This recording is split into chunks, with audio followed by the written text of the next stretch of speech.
What's up, people? This is your boy Nova, and I am here to you presenting my second video. I'm very excited about this, and this is gonna be a good one. And let's just get started. The NBA season has just started up last night, well, 2 nights ago, and there's been some major headlines already in the NBA. And I want to use this segment to talk about the Los Angeles Lakers and what's going on over there. So I'm hearing around a lot. There's a lot of people calling for Mike Brown's neck, and it's getting crazy. And I think honestly, I think people should relax a little bit, see what's gonna happen 2, 3, 4 weeks down the road. I don't think it's gonna be smooth for the first few weeks. Even if they win games, I don't think we'll see a smooth product out on the basketball court. Now, against their first game against Dallas, I felt like they did not show up as far as energy-wise or mentally or in any way, shape, or form. That game was enormously boring. They did not, give any energy or any, heart. They tried to towards the end of the game in the fourth quarter when it was not even relevant at that point because they were getting beat so bad. But on the first day, on Tuesday, I don't think they really played that well, and I don't think they wanted to either. Yesterday, however, against the Portland Trail Blazers, I was watching that game, and honestly, yeah, the Lakers may have some issues this year. It's not going to be as easy as everybody thinks, but they played with a lot of heart. I think they didn't hustle as good as they could have, but they clearly, they wanted to win that game, and they played very much better than against the Dallas Mavericks on Tuesday. They played much better. Offensively, they were much better. The Princeton actually looked pretty well offensively in that game against the Blazers. They shot 50% from the field. They scored over 100 points. But I don't think as much as people harped on Mike Brown and the Princeton offense in the first game, I don't think that was the issue in the second game. I think they proved how successful the Princeton can be, and I don't even think that's as good as the Princeton can be, but they proved that it can be very successful despite how they looked in the first game. So I don't think the Princeton will be an issue going forward. But however, I think that what killed the Lakers, what killed them in that game against the Blazers was undoubtedly two things: their turnovers and their defense. Now, if I had to rank 1 and 2 or 1 and 1A, I would put defense at the top and I would put turnover second.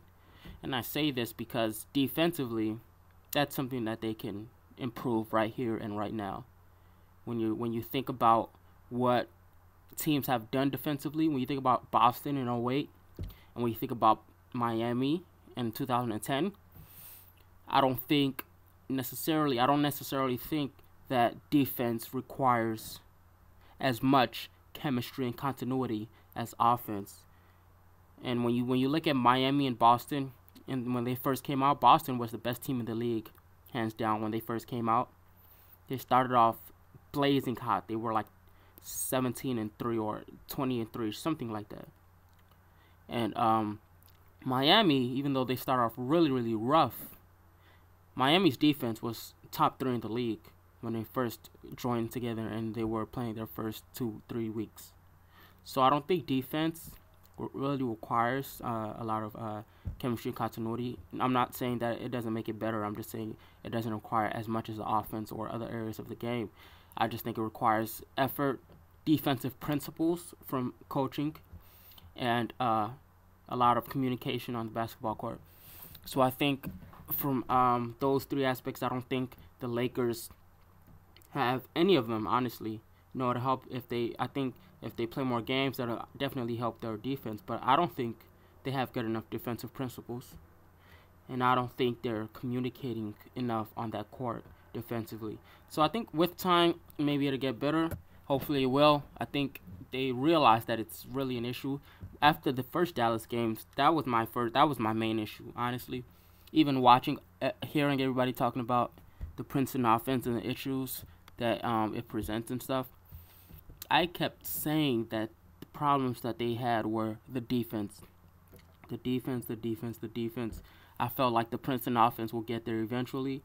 I felt like the turnovers will come down eventually. And I felt like in that first game, there were two things. I don't think that the free throws would be an issue like that. They won't shoot that bad every single game. And I thought that, in that first game as well, that the Princeton, I didn't think it was going to be that horrible every single game. So I wasn't worried about those two things, but there was one glaring fact. It was the defense. They couldn't stop Dallas for nothing, and it showed up again in an even pronounced effect in Portland. They even ran them out of the gym. I mean, it's crazy. The Lakers, looking at the Lakers offensively on the stat sheet, the Lakers were about 50% from the field. They scored over 100 points. The Trailblazers, they scored over 110 points. They were also about 50% from the field. Now, the reason why the Trailblazers won this game was because of turnovers. And the Lakers had over 20 turnovers, and that's been a problem for them this whole season. And that's why the Blazers, were able to take control of those turnovers and turn them into easy baskets. Lakers, however, they were not able to do that. So I think that was the difference. I think the difference, however, was turnovers. But I still think, honestly, if they could have defended well, they would have won this game, no question. The Blazers, after 3 quarters, they were over 80 points. Late in the third quarter, they were eclipsing 82, 83. And I was just sitting there like, oh my God, they cannot defend anybody. The defense is ridiculously horrible. And I was worried about that the first game. And I have people on Twitter telling me, it was the free throws, it was the offense. And I'm like, guys, did you not see that they can't defend anyone? And people were telling me, oh, that's not an issue, They're gonna, that won't be an issue going forward. It's just one game. The Princeton and the free throws was a much bigger issue. I was like, okay. Second game, it was evident, and I still have people arguing that it's not that people are still saying it was the offense and turnovers. I don't think that's going to be the issue, and I think on Friday people will realize that the defense is the main and single most important issue for this Los Angeles Lakers team. If they don't defend, and I don't care how good they are offensively, if they do not defend, they won't be in the Western Conference Finals, I don't think. And I don't think they will they will. I think they'll get there. They'll be in the Western Conference Finals. But if they meet up with the Spurs, or if they meet up with the Clippers in the second round, they're not winning. If they don't defend as they could, if they don't defend much better than they are now, they are not beating the Spurs or the Clippers in a shootout game, in a shootout type of play against both of them. Because the Spurs, as much more talented the Lakers are than the Spurs, the Spurs, can keep up with anybody offensively. I don't care who you are. The Spurs can keep up and outplay anyone if it comes to an offensive competition. We've seen them light up the scoreboard time in and time out. We've seen them do that. And I believe the Clipper squad as well can light up on a given day and on a given basis. You've seen Jamal Crawford come up with nearly 30 off the bench. And that's not even with Lamar Odom playing. Well, that's not even with, Blake Griffin having 15, 20 points. That's not with Chris Paul having 15, 20 points. That's not with DeAndre Jordan or Chauncey Billups playing. Well, DeAndre Jordan didn't, but that's not with Chauncey Billups playing. They were clicking offensively. They're not beating the Spurs or the Clippers if they don't play defense. And don't even talk about the Thunder offensively. So, main issue, people need to get off of this offense mindset. That's not their issue. Their issue is not the offense or the Princeton offense. You had Kobe Bryant and you had Dwight Howard. I've been saying this all day long and all season long. When you have people, when you have star players in Kobe Bryant and Dwight Howard and Steve Nash and Paul Gasol, offense will not be an issue. Doc Rivers realized this in 2008. That's why the first thing that they were preaching were defense, because they knew offensively they'll be fine. Miami, they realized this in 2010 when they first came in. They rarely held an offensive practice. It was all about defense. The first 2 weeks or so. And with these Lakers, I don't know if that has been the case in their practices. I doubt it. I don't think it has. But I think they can still be good enough defensively because, they have the best player on the planet defensively in Dwight Howard when he's 100% healthy. But honestly, right now, they need to pick up the defensive pace. And I don't think that if they don't do that, then I don't think, they're not going to be where they want to be at the end of the day. When it all matters, I don't think they will even have a shot at winning a championship because they won't get there. I don't see them getting out of the Western Conference Finals if they don't play defense. Now, I want to talk about Mike Brown and all the flack he's getting. And I've said this before, and I felt like if Mike Brown, first of all, I didn't want to credit. I don't agree with all the criticism he's getting for the offense and everything in general, honestly. It's only 2 games. It's only 2 games into the season, and I don't agree with any of the criticism he's getting as of now. I say wait for weeks, 2 months, 3 months down the line and see how well this team is playing before you start looking at a new coach seriously and significantly. But one thing I have said is, if the defense continues to be an issue the way it is, then I absolutely have no problem saying that the Lakers need to go in a different direction with their head coach. Now, this is why I'm saying this. Mike Brown, I think the only reason why he was hired, honestly, there was Jerry Sloan on the market. There was the Van Gundys. Well, not Van Gundy, not Jeff Van Gundy. Stan Van Gundy, but Jeff Van Gundy was on the market. You had Jerry Sloan. You had, I think, Edelman. You had a lot of different coaches. Kurt Rambis. You had a lot of different coaches. But they went with Mike Brown, and I think it was because one reason and one reason only, his defense. He's known as a defensive specialist. And I think that's fairly safe to say because, in Cleveland, they were a top 5 defensive team every year. Well, not in most of his time with Cleveland, maybe except LeBron's first or 2 years in the league. They were always a good defensive team. They weren't bad, and they weren't average. They were above average defensively.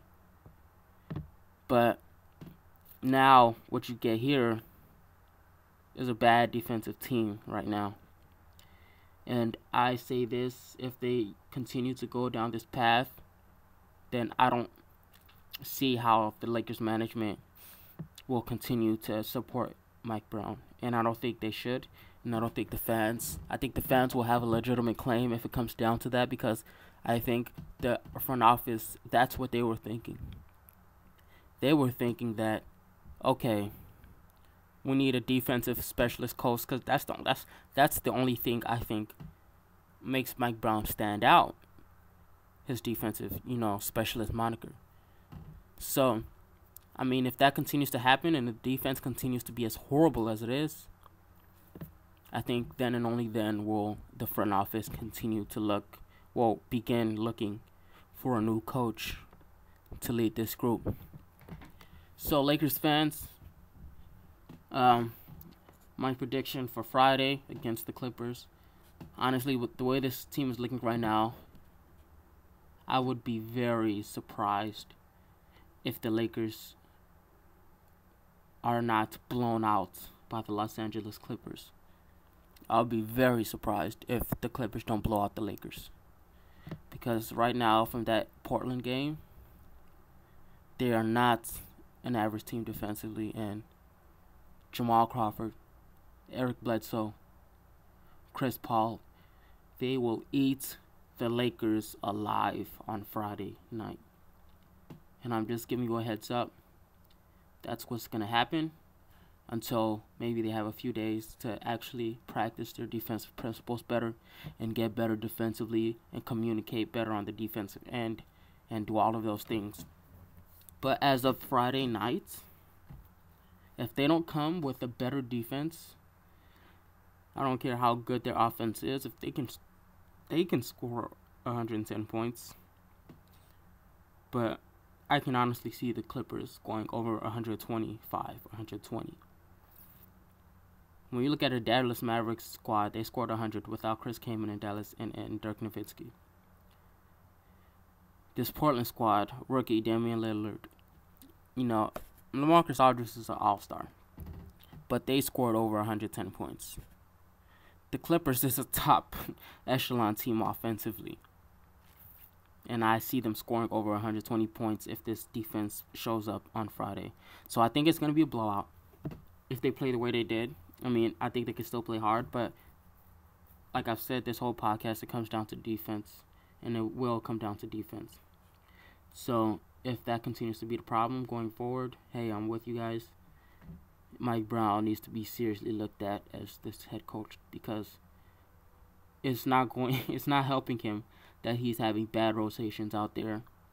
It's not helping him that he and his team is turning over the ball a lot, and he's not helping this Lakers squad offensively. Clearly, he's not an offensive guy. So if he can't even do what he's supposedly special at doing, then there's no sense to have him as your head coach. So that's where I stand with that. I think the Princeton offense is not an issue right now. I think Mike Brown and Steve Nash, Mike Brown has told Steve Nash and everyone, the media, the team, everyone, that Nash is the captain of the offense. He has the keys to the car. He can do whatever he wants when he comes down the court. So to blame Mike Brown because of the Princeton is kind of silly. Kobe wanted the Princeton as well, and that's why the Princeton is being initiated. And I think the Princeton will help the Lakers come playoff time, come winning time, because they can't rely on pick and roll, isolation. Sometimes it's going to break down. Sometimes defenses will ratchet up. Sometimes you need ball movement.